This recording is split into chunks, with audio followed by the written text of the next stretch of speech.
There is a specific kind of person who acts as a natural gravity for the hurting. You might know them, or you might be one yourself. They are the ones people call at 3 a.m., the ones who can hear a cry for help, even when someone is smiling. In a world that often feels cold, these individuals are the heaters. They possess a rare, innate ability to mend the frayed edges of other people's souls. But there is a dark irony to this gift. If you are a natural healer, you've likely noticed a recurring, painful pattern. The very people you try to save often end up trying to extinguish you. It's a confusing, soul-crushing experience to give your light to someone only to have them try to blow it out. Today, we are going to decode the complex psychology of the healer's cost. We'll explore why broken souls are drawn to your light and why, subconsciously, they often feel the need to destroy it. Why do some people become healers while others become takers? Psychology often points toward parentification. Many natural healers were children who had to monitor the emotional temperature of their household. To stay safe, you learned to be useful. You became the emotional anchor for a volatile parent or a sibling in crisis. Your brain's prefrontal cortex developed a high-level caregiving program before you even knew how to care for yourself. You learned early on that your value is tied to your utility. If you aren't fixing, you don't feel safe. This makes you a biological magnet for people in chaos. The first reason broken souls seek to extinguish you is found in social comparison theory. When a person is deeply broken, they often live in a state of psychic noise. When they encounter your light, your emotional stability, your empathy, your resilience, it initially feels like a relief, but over time, your health becomes a mirror that reflects their own dysfunction. They don't see your peace as a goal, they see it as a judgment.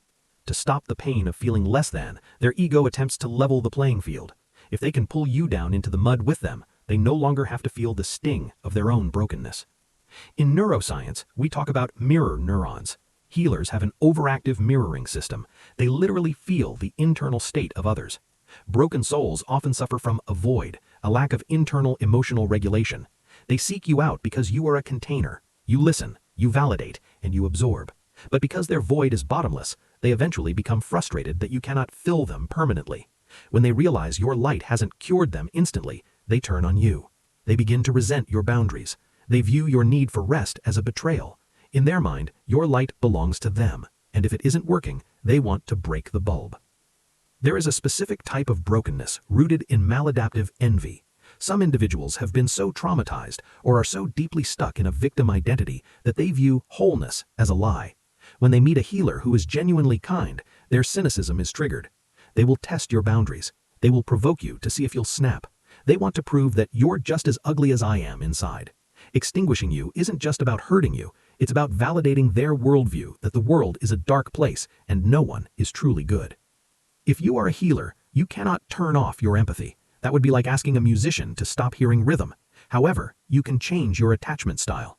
To avoid being extinguished, you must move from being a savior to being a witness. Realize that your energy is finite. In physics, energy cannot be created or destroyed, but in psychology, it can be drained. You must set firewalls. Learn to care for someone without taking on their burden. If someone tries to blow out your light, the solution isn't to burn brighter, it's to step out of their reach.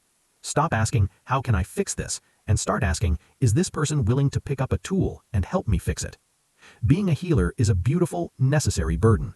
The world needs people who see the hidden layers and feel the silent pains.